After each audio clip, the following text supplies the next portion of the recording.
And welcome everyone to another week of Black Twitch League. My name is RareAdam. Alongside me today is Wee Wizard, and we've got our first series of the evening for you here. Dino Club versus Glacial Global. A Dino Club looking to keep their undefeated record going, whereas Glacial Global coming through with a new roster once again this week to see if they can usurp the league leaders right now. And Wee Wizard, how are you doing tonight?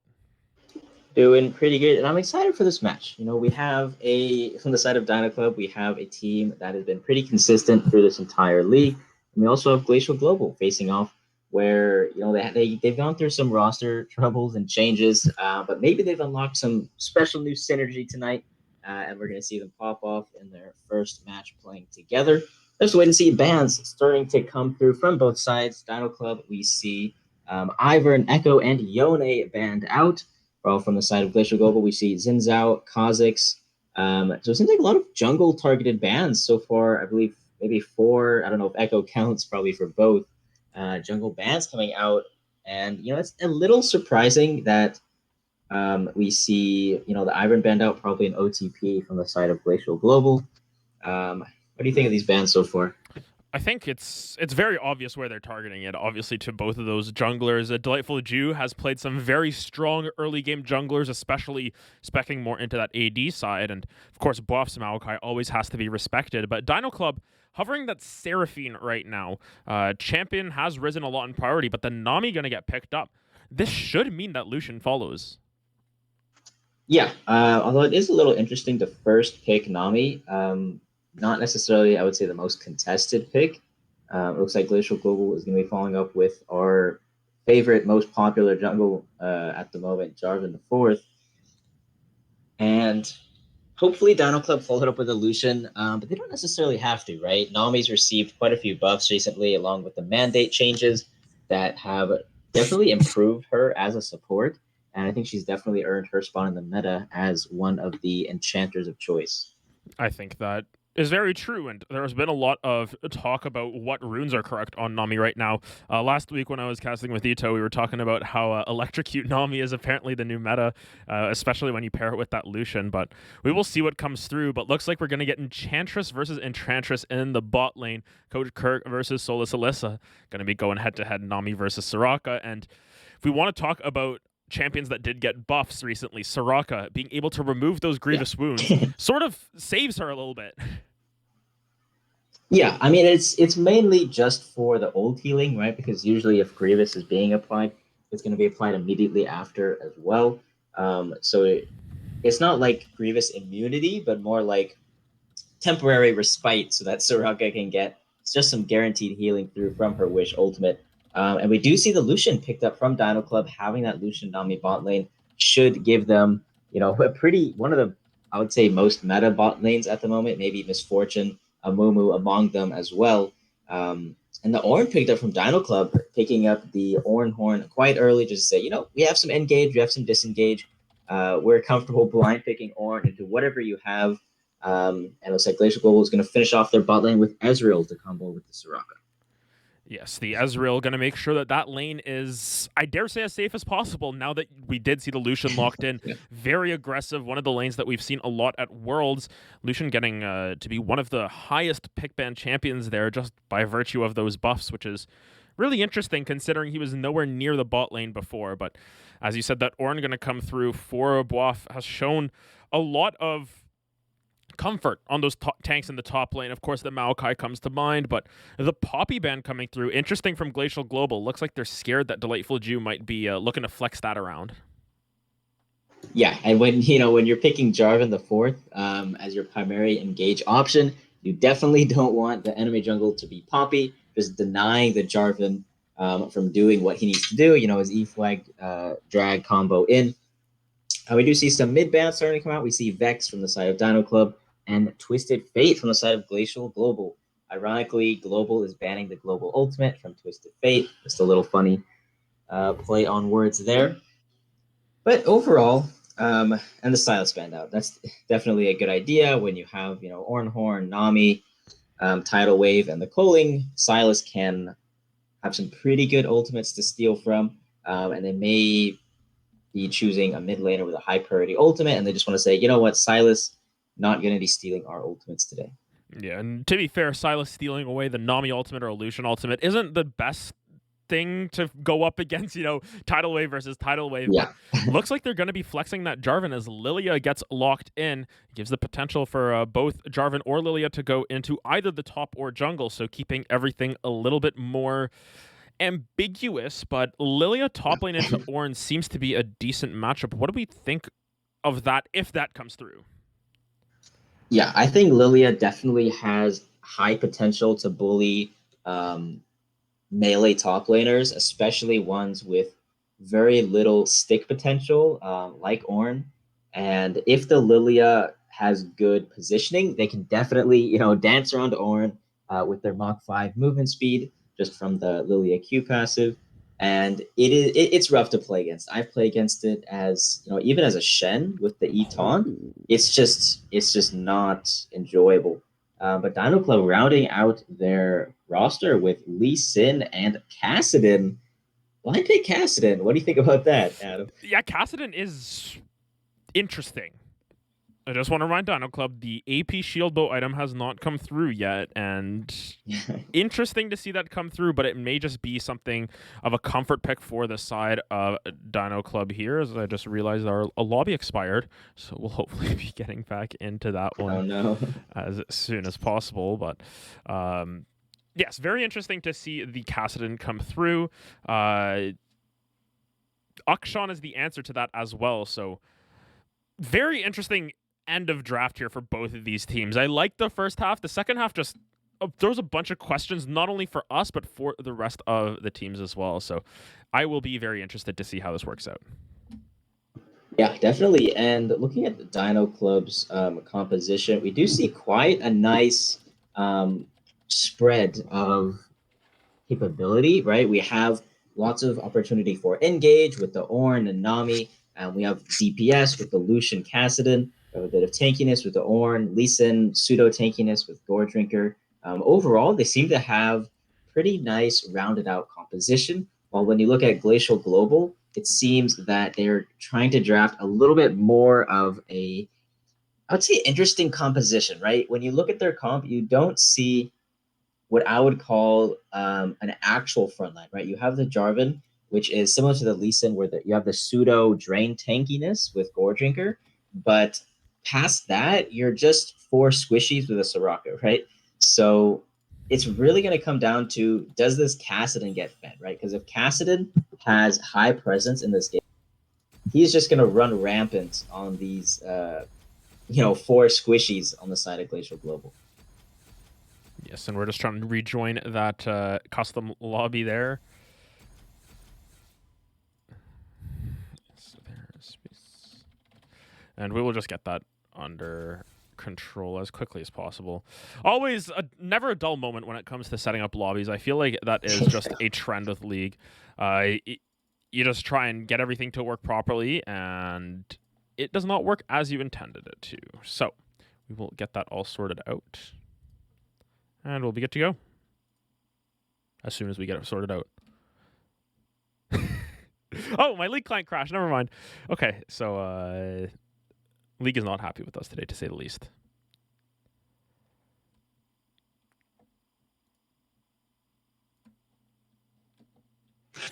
Yep, unfortunately, we've been having some client issues the past couple of days.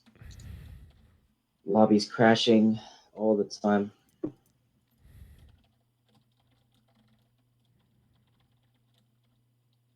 Oh, and now there is no invites. Uh-oh. What is going on? Help us. Maybe I'll just create the custom game. Anyways, we're going to throw it to a quick break, and we will be able to figure all of that out, and we'll get you into a client draft right after that. Don't go anywhere. This is week 5 of BTL Dino Club versus Glacial Global.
And welcome back, everyone, to Black Twitch League Week 5. My name is RareAdam. Alongside me is Wee Wizard here, and we are finally here getting into game, and just a little bit of client issues as usual, not letting us join custom lobbies. Some people being able to join one custom lobby and not the other, so overall we have hopefully figured that out. And Wee Wizard, let's take a look back at this draft here, and it's very interesting to see what was picked up. I'll actually put the draft up back on screen here. You know, the Lilia Jarvan, we're still a little bit confused about where that's going, and we're going to get that answered in just a second. Yeah, I would predict probably Lilia top. Jarvan definitely would be better in the jungle, I think, in this Ornn matchup. Lily should be able to have some presence. Um, I mean, I'm pretty sure her Q range is longer than Ornn's Bellowing Fire, so she should be able to just dance around in circles and avoid most of his damage. But we'll see how that top lane matchup goes out. The main problem that I'm seeing in Glacial Global's composition, they seem very feast or famine. I think if they get ahead, they're going to be able to snowball extremely hard. But if they fall behind, they're just going to lack um, just the general, I would say, consistency of champions, right? Like you have Akshan, Ezreal, Soraka as your bottom half of the map. That doesn't scream to me playing from behind necessarily. Maybe the Ezreal can, but I think this Akshan is definitely going to struggle if he doesn't get a lead early against the Kassadin. And especially considering it as a Kassadin, it shouldn't be too difficult Right. for the Akshan to get some priority there. Of course, with the Avangarang, you can push that wave out, especially early levels. Kassadin not going to be able to do a whole lot and will miss out on a little bit of prio. I'm interested to see what build Dupless goes for, because there have been rumblings of different builds. You can go that more AP focused build with your Ludens, even you go Rabadon's, Lichbane. There's also the more defensive build where you go Frozen Heart, Riftmaker. Then there's your mid ground build where you end up going Everfrost. So there is a lot of different ways Kassadin can be built. What are you predicting in terms of builds here? Because especially considering the jungle mid bot side that we were talking about, it's a lot of AD. Yeah, so I think Frozen Heart is definitely applicable here. And he may be opting for the Everfrost just to lock down these mobile champions, because pretty much everyone except Soraka has some sort of mobility. And if Kassadin is trying to, punish this backline, he's really going to need that lockdown from Everfrost. But again, he is Kassadin. He has a dash. He has a flash every couple seconds, so he may not even necessarily need that Everfrost to do his job. That being said, I do agree with your point about the Akshan. Hopefully, in my mind, I would see him, if he can't punish the Kassadin directly, he just perma shoves and then roams bot or top, or around with the Jarvan, just happen and get leads elsewhere. Yeah, we'll have to keep an eye on what Dupless opts to go for here. Let's take a look at this bot lane really quick once again. Lucian Nami versus Ezreal Soraka. I think we know exactly which way this is going to go, but how does the Ezreal and the Soraka survive this lane? What is their way out, so to speak? What is their sort of safe space? I mean, they really just have to, secede control, because Ezreal Soraka, there's no way in any universe that you're going to be able to contest Lucian Nami in the early game. The only thing you can really do is, play back, let the wave push, set up for a Jarvan gank or an Akshan roam, and then generate a lead that way just by having a numbers advantage. Other than that, if you don't die, Ezreal should outscale Lucian in the mid to late game, at least in terms of, poke and sustained damage. I always think that Lucian is a little bit more of a bursty champion in terms of his culling, and once he uses his first rotation of spells, I think his DPS goes down quite significantly until he gets him back up. I think we've just got to keep an eye on how all of these lanes are going to work out, because from what I'm hearing from you, Dino Club, they've got a really strong bot side, but in the top side, they've got to be a little more careful. So just straight up prediction here, who's going to be taking game one based on draft? I think it really depends how Glacial Global plays this early game. If they play this early game too aggressive in the bot side or the top side, they can be punished very, very hard. But if they play too softly, right, then this Kassadin comes online. The Ornn gets really tanky. So it's really just a balance of How does Glacial Global play out these lane states, and can Dino Club punish them to get their Kassadin online? Okay, and we'll have to see how all of this works out. We're just going to take a quick break, and after this, we will be getting back into game one here, or getting into game one of Dino Club versus Glacial Global. Don't go anywhere. You're watching BTL.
And welcome back, everyone, to BTL Week 5. My name is RareAdam. Alongside me is Wee Wizard, and we are on to the Rift with Dino Club versus Glacial Global. Game 1 on the docket here, and both of these teams, well, Dino Club at least looking to keep their undefeated record, whereas Glacial Global still looking to find some sort of roster synergy, so to speak. I think that with all of their changes, sometimes there can be some issues in terms of finding that synergy, and we're going to see if they can find that here today. Yeah, absolutely. And nothing too spicy on the Rift just yet. We see standard 5-point from both sides. Caston peeking up just a little bit, but he's going to back off. And junglers are going to be dropping wards and going back to base, except Lee Sin, of course. He needs the wards for his ward hopping. Yeah, but I think. Sorry, go ahead. Yeah, I was just about to say, yeah, Lee Sin generally is still feeling the aftershocks of Tracker's knife going away. Sad. But regardless, still going to be feeling pretty good. And especially, I've seen some Lee Sins recently taking Ingenious Hunter just so they get more wards up more often. So that's just something I've seen. Does that reduce your trinket cooldown? It does, yes, because every active item, and they count it as an active, which is kind of cool. That's cool. But level 1, looking for the bush gank here, getting that, or press the attack proc already onto Solus Alyssa there, taken down to about 150 HP, and that's the power of Nami Lucian level 1. More so, I'd say the Lucian level 1, but taking a lot of health off of Solus Alyssa very early here.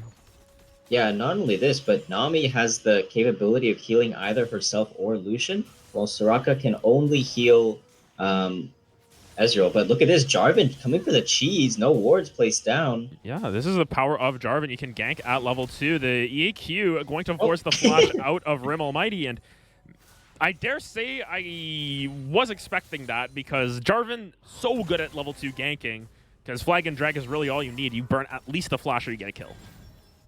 Yep, and hopefully we see Lee Sin going for this red buff potentially, although he may not just because he doesn't have lane states. Yeah, and looking Looks at like he is actually going for it. Yeah, he's going to go for that invade. As you were saying, yeah, both of his solo lanes are getting pushed in right now. Nova Solstice up on this top side has already hit that level 3. But I don't think anything's going to happen. That Akshan just going to try and get a cheater recall off. So this will give Delightful Jew the potential to go in for that red buff. And we'll have to see if there is any sort of engages. I believe Delightful Jew just going to be able to sneak on out of there as Wonderbrat realizes what happened and is feeling just a little bit sad now. But Akshan has moved down to this bot side, has used that stealth to move down there. Will he get any sort of action? As actually Nova Solstice taking a whole bunch of damage, but Lost in Echoes still might be looking for something. Gonna use that wall swing. The Ignite's gonna be ticking down onto Coach Kirk, but I don't think it's going to be enough damage. Gonna live on that last tick of Ignite. And man, this game is looking pretty spicy despite there being no kills. Yeah, absolutely, and it is really close. He may have been able to flash double auto if the spacing would have allowed it, but not quite getting the kill onto Coach Kirk. But flash is blown on the bot side, so Jarvan may be looking to, well, he's looking for an invade into Lee's bot side, but I mean, he may come back bot to see some spiciness, but so is Alyssa, taking a nice big chunk of damage. And of note, Alyssa opted to go for the Relic Shield as well as Guardian and Exhaust. So not taking the barrier that sometimes we'll see or taking that area. But on the bot side here, Wonderbrat going to be able to buffer the EQ through the bubble. Coach Kirk taking down very low, and that's First Blood going over to B Station. Here comes a teleport in from Dupless as the Delightful Jew gets 2 flashes already. Everyone's burning their flashes as Alyssa is trying to run for the hills and keep someone alive. But it will be B Station going down as Delightful Jew picks that one up. That's going to be a kill in return for this Lee Sin. I think everyone burned their flash in that bot lane play. Very few summoners left available on either side here. Yeah, and I think it was a decent TP from Dupless. His W slow was definitely a contributing factor to securing that kill, and not going to be losing too much mid lane just because of the tower debuff until 5 minutes. Yeah, and 5 minutes in is... We've got ourselves a decent amount of action despite only having 2 kills, and sometimes you get these games where it feels like there's no action and there's 10 kills in 5 minutes, and other games feels like it's always been like edge of your seat action and there's only been 2 kills, so gold is relatively even. Dino Club, though, you know, down just that little bit of... Actually, they're back up in gold. Never mind. Gold lead is absolutely irrelevant right now. Yeah, I mean, I would say despite only being 2 kills, there's been a lot of action on the map. I mean, action. He's been down bot, burning flashes, Jarvan all over the place. So I wouldn't say lack of fights, but lack of kills for sure. And, we'll see. We do see some CS leads starting to develop in different lanes. So not surprisingly, Lilia is getting the advantage top side. Lee Sin getting the advantage from the red buff invade. Mid lane about even, and surprisingly, Ezreal getting the CS advantage over Lucian. What do you make of that?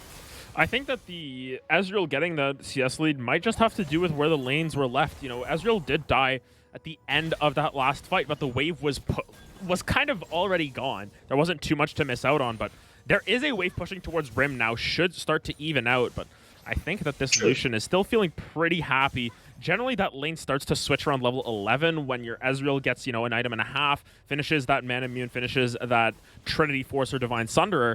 That's where it starts to flip, but we will see how this works out as Nova Solstice, now in a little bit of trouble, has that level 6, actually plays that exceptionally well, gets the double sleep down, and that's going to make sure that Nova Solstice does not have to burn the flash. Well played from Lilia. Yep, and not only did the Lilia survive, but Jarvan in the bot side able to secure the first dragon of the game, Mountain Dragon, with Ocean coming up in 4 minutes, 50 seconds. But Ornn, with the Spellbook Exhaust, going to switch that over, and now Nova Solstice is in a little bit of trouble, but who's really taking down who? Bois forced to burn that flash. Bowling Ball going to come down, will not land. Unfortunately, we'll be looking at those really old 2004 animations that you see at the bowling alley when you, like, miss the pin.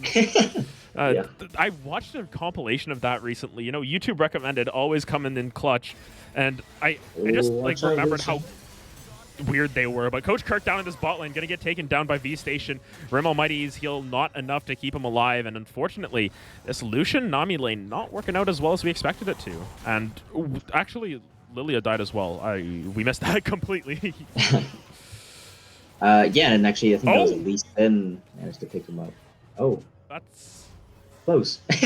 That's unfortunate. That's like last tick of the back animation. You're not able to stop it then. And Flash Ignite coming out from Echoes there. You saw that auto attack just start flying towards the enemy base. So Rim Almighty lucky to get out with their life there, but looking at how many plates are being taken on the bottom side, a lot of priority going over to the side of Glacial Globals.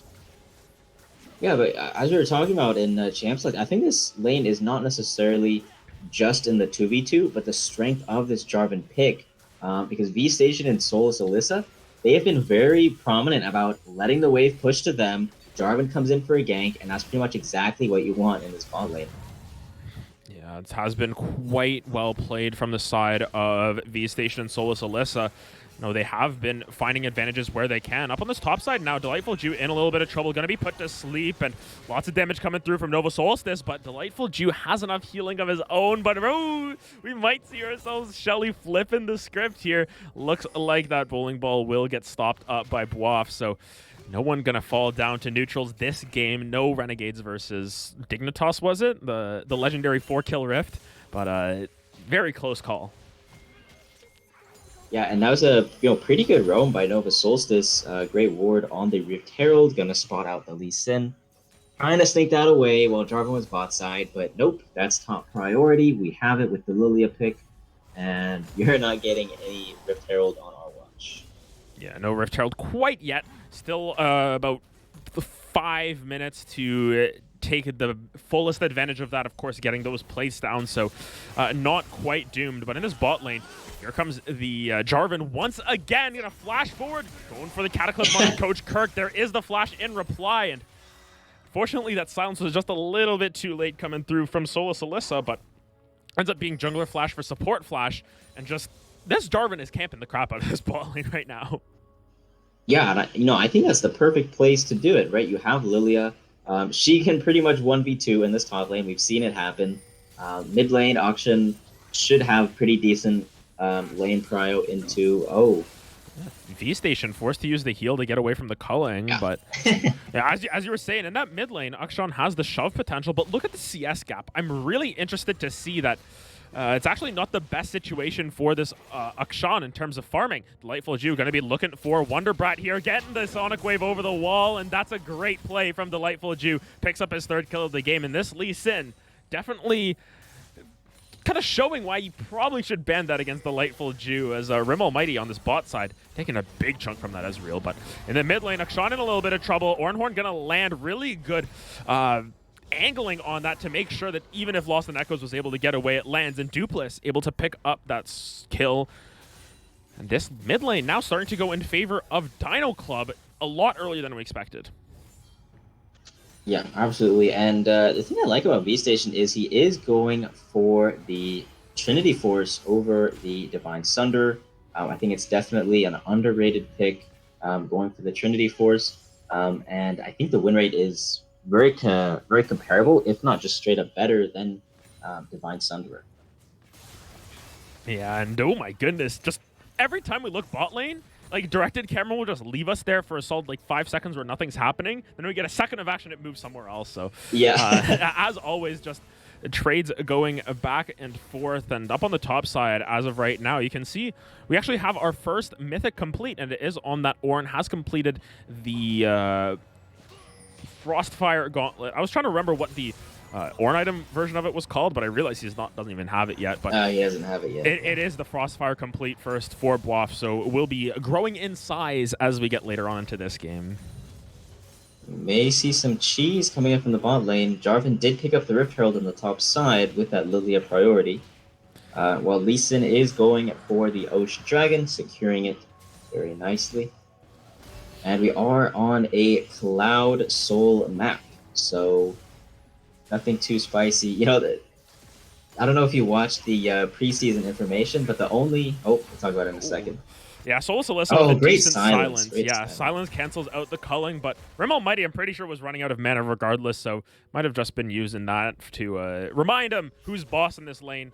They're actually going to end up stopping the backs here. V-Station does miss the W, so won't have that extra little pop of damage, but V-Station still moving forward. Should have enough HP. Rim Almighty forced the dash out of there. So big heals coming through from Soraka, and kind of reminding us why Enchantresses can be really strong. Oh, goodness. Wow. Barely able to get out of there. Oh, Wonderbrat feels so bad after that one. Just.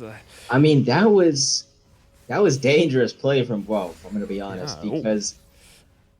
Now on the bot side, it looks like they might be going for a dive. Alyssa still has more than enough mana to use the wish, but behind. Oh my goodness, a really good bubble going to land onto V-Station. Dupless going to come through from behind. Alyssa going to be forced to flash, but I don't think there's enough mobility on the Soraka to get out. Nova Solstice has teleported down as well. Gets the mark onto one. Has not popped that ultimate quite yet, but now Delightful Jew in a little bit of trouble. Akshan moving forward, but it's going to be Dupless who's able to stop everything up. Cancels out the Akshan ultimate as well, and Lost in Echoes is going to fall once again, and Boaf here on this Orin is looking like a menace. Picks up a couple kills on that bot side. Another kill going into Dupless's favor, and overall a very clean play coming through from Dino Club, showing us why they are the #1 team in BTL right now. Yeah, that double teleport. Unfortunately, I think the only downside to this play was Orin getting the Ezreal shutdown instead of the Kassadin.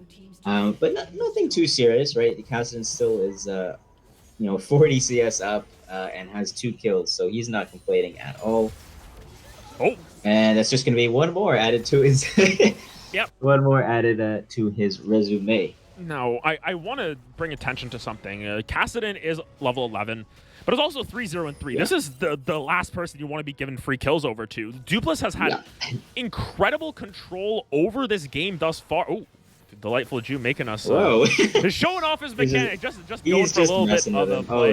We'll talk about this Kassadin after, because Soraka unfortunately going to be going down. Lost in Echo is going to get hit up by that, but here comes Delightful Jew looking for the plays, got all of those moves, has dodged around. Lost in Echo is actually going to get kicked back into Dupless, and Delightful Jew able to pick up the kill onto the Ezreal. Dupless goes unstoppable. And I think we can continue our point about the Kassadin, because this is exactly what we wanted to talk about.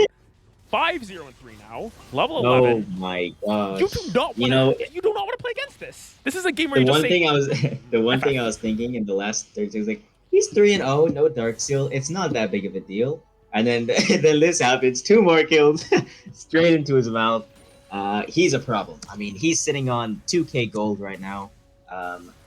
He's gonna be getting his mythic. I'm curious which one he ends up going for. It looks like.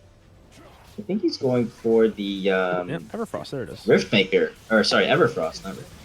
Yeah, it opted for the Everfrost there, and actually Alyssa going to be living with a sliver of health. Ignite was ticking down, but able to keep herself alive with that wish. And Rim Almighty now. Oh my goodness, Kirk coming through with the ebb and flow just to make sure that the tides don't turn, and a great dash away from that ultimate as well. So very close gameplay coming through in this bot lane, despite what seems to be a little bit of an advantage for the side of Dino Club in terms of their macro state. They've still got to be incredibly careful of this Ezreal sitting on the Trinity Force. Yeah, absolutely. Definitely a force to be reckoned with, especially, even in farm with this Lucian and having the Mythic. Although I'm pretty sure Lucian goes back and grabs it here, but wow, there's the Everfrost. Yep, and Delightful Jew says, if you get 4 or 5 kills, I deserve 5 kills too. They are dead even in score right now. Yeah. I feel like in comms right now, they're putting bets, hey, who's going to take over the lead in kills? And I'm putting my money on Boaf after all, just for fun. But regardless, really good play coming out from Dino Club. And despite them losing first tower, despite them losing that first Rift Herald as well, I believe, it is a good game state for them, as Gonna be a little bit of an engage. Flash coming out from Wonderbat, but the 3-man sleep gonna come across from Nova Souls. This is the first top laner on the scene. Delightful Jew gonna be taken down very low, but a great heal coming through from Rim Almighty. Ornhorn is now on the scene as Nova Souls is running for the hills, but the Cullen gonna come across, and that's the back scratcher coming right into the back of the deer. You're gonna be eating venison tonight as the story of Bambi ends with a gunshot this time around. Delightful Jew looking to re-engage onto Solus Alyssa, but Dupless is on the scene. They pick up the kill and the shutdown onto Lee Sin, but this Kassadin is a menace in the back line, picking up 2 more kills, looking for another one. Lost and Echo's going to get taken down by Rim Almighty, but it is a trade 1-for-1, and this is a 4-for-2 overall in favor of Dino Club, and they sort of give a little bit more gold than I think they wanted to back over to Glacial, but they're going to be able to pick up the Cloud Dragon just to make sure that they end it off with the macro win.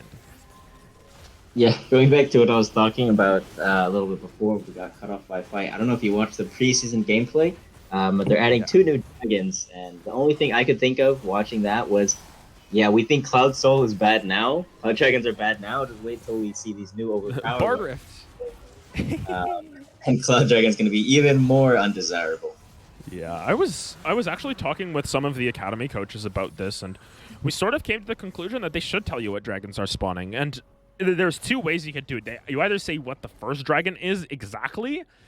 You know, it's probably the most balanced way to do it, but also the least informative. The other one is to tell you what soul is coming only, or they tell you what the 3 dragons are and not saying which order they are in, which would be also a very interesting take. So, gonna be interesting. We can talk all we want about that, but we also got to talk about how this Kassadin right now, 7-0-5 now, exploded onto the scene. 13 out of 16. You know, you got your Kassadin timer already kind of ticking down. You're struggling to find the right wire to cut, and right now it's going to be really hard to cut any of his wires here, because looking at this Kassadin sitting on 2 items at 19 minutes, absolutely devastating. Here comes the tidal wave, gonna go and drop some slows down onto the back line, and actually Boff gonna come through, land the Ornhorn. It will land onto Wonderbat, but that's not a priority target. Gonna force a flash out of Solus Alyssa there as a 3-man sleep comes through once again. Lost in Echoes is taking a lot of damage onto Boff, and actually Nova Souls is gonna pick up onto Rim Almighty, but Dupless has arrived. That's a lot of damage already coming out from that Kassadin.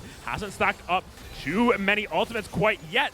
Of course, the wish coming through from the side of Solus Alyssa once again. Lost in Echoes is swinging around, and Dupless in a little bit of trouble. Still has that Zhonya's if necessary. The comeuppance going to come down. That will pop the Zhonya's, and Dupless going to still be able to escape. But now Wonderbat a little bit too far. Not a whole lot of mana, and he's going to get knocked into the enemy team. Dupless is looking, and that's going to be Kassadin going legendary at 19.5 minutes. At the end of all of that, it is 1-for-1. But, you know, if you get a Kassadin kill, it starts to count as 1.5 at this point, because the more kills he gets, it will be insane. Yeah, absolutely. I'd say the only solace for the red side at this point is that Dupless has, you know, he was a little late getting the tier, and he hasn't grabbed the Dark Seal yet. So Kassadin isn't scaling as fast as he could be, but, you know, tier is already at 132, so it should be online quite soon. I think that he picked up the tier actually relatively late into his build. I know he went Lost Chapter into boots, into that cloth armor, so sort of threatening even more damage come later game, because right now a 2-item Kassadin is still he's already one-shotting you. Yeah, he's already one-shotting you. Now just wait until he does that on his his alt E or something like that. He just walks in, he gets a triple kill right off the bat, and you know, this really starting to show us why Kassadin would be the real winner of Squid Game. He's got himself about, what, 45.3 billion won or something in terms of how much money he's got. So the Space Squid is doing the Netflix show right. For the record, I haven't watched it yet, but I heard it's pretty good. But they might ban it in Korea because it's too popular, but I digress. They might ban it? Apparently, it's been too popular in Korea to the point where people are like, just sitting in internet cafes all day and only watching Squid Game, and the cafes don't get anything out of it because they want you to play League there, but instead you're watching Squid Game. So it's just rumors for now. I'm pretty sure they're not gonna straight up ban you. So yeah. But you know, so far I would not discount Glacial Global. I mean, we've seen this Lilia be doing, you know, obscene amounts of damage despite being 1 and 3. And, Cassidy may be in trouble here. Yeah, actually, just going to be the sleep coming through onto Nova No. Solstice. I think it was more of a Deterrent. defensive ult at the end. But well, you're yeah, still well, dead. never mind. Dupless is just going right back at it. The heal going to come through from the Soraka, and Dupless just continues to You move can't forward. escape. This is the power of Kassadin with blue buff. Presses R, R, R, R, R, and it kills you. And he's still half mana. Yeah, still half mana, can just sit and wait for those stacks to fall off, and all of a sudden he'll effectively be full mana once again. But regardless, another kill onto this Kassadin, 9-0-5. What do Glacial do to stop this at this point? I mean, this is definitely enemy team Kassadin, but as we saw in the last fight, he's not invincible. Unfortunately, neither is the Soraka, and she's just going to be taken down. Yeah, and actually, Dupless teleports into the back line, and Ezreal is slippery, but I don't know if they're going to be slippery enough, as Dupless still looking for more. They pick up a single kill onto the Soraka there, but it will give them more priority over this Cloud Dragon, which will put them on Soul Point. Yeah, absolutely, and I'm not quite sure the interaction between... that's a great bubble from the Nami, going to give another kill over to Rim Almighty, and my goodness, that was incredibly well played from Coach Kirk, calling his own number, making sure he lands it down, but now Dupless looking for more action, and yes, as you were saying, this game's a little rough. Yeah, absolutely, and I'm curious, do you know the interaction between Cloud, Soul, and Kassadin are? Like, is it just a long duration, or does it matter? I think because Kassadin Ultimate's such a low cooldown. Yeah, I know it's capped at once per 30 seconds. Otherwise, Jace would be the best user of Cloud Soul in the game because he can run very fast. But yeah, I mean, Kassadin's definitely a threat with this Soul. Although I think Infernal would still be. I mean, he's a threat. I mean, he doesn't even need Soul. Yeah, worth noting, Ornn just hit level 14, so he's upgrading Kassadin into Eternal Winter, upgraded mythic item. So, I mean, that's just 2k gold just clapped on top of the gold lead they already have, not actually counted because Ornn upgrades give about 1k gold of stats each, and he's upgraded himself and Kassadin. So the gold lead is now about 7k, despite it only looking like 5. Yeah, and I think that in essence as well, if you look at the champions, the gold lead's more than just what it says, because Kassadin, now level 15, remember, you gotta always be careful of the timers. It's like those rules of league, number 1, don't let Kassadin hit 16. Number 2, don't pick AP into Jax, and number 3, don't let Kassadin get 10 kills and become level 16, because level 15 Kassadin is one-shotting your Akshan already, despite the Wit's End, sitting on 3 items, and that's without the Seraph's Embrace completely stacked up. What was that Jax roll you said? Pick AP into Jax. We saw that in Game 1 of Worlds. But V-Station now in a little bit of trouble. Going to get knocked up by that Ornn ultimate, and Boaf going to get his 3rd kill of the game. Tidal Wave going to come down. Soulless Alyssa gonna wish that she had a soul after that one, but Kassadin's going to be soul reaping that one with that skin. That's going to be Baron. 11th kill of the game. That's Baron, and they've been doing this so methodically. Dino Club have just been moving around the map with so much conviction. They just know exactly what they want to do, and they go for it, and it works for them every time, and this is what has led them to be one of the best teams in the league right now. Yeah, absolutely, and I think Kassadin could round out his build with a Frozen Heart, but at this point, I'm not sure if he needs it. He's almost at the level 16, and he's pretty much unkillable as is. Seraph's Embrace almost completed. 318 out of 360. He should be getting it. He's level 16 off of the Baron. Okay, yeah. So game's over. He's hit his.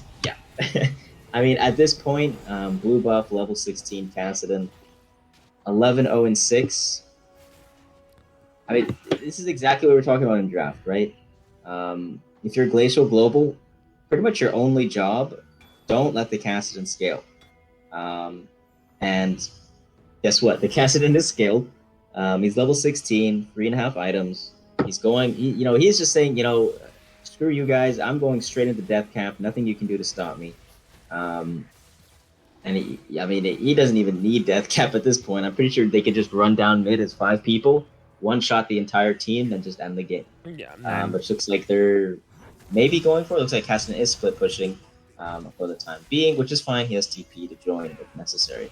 Yeah, and actually, Delightful Jew just going right onto Wonderbrat. Gets knocked up with the Flag and Drag, but I don't know if that's going to be enough, but a really good Cataclysm going to come down. Not going to really do much at the end of that because Rim Almighty with that Typhoon going to come through, pick up a couple kills.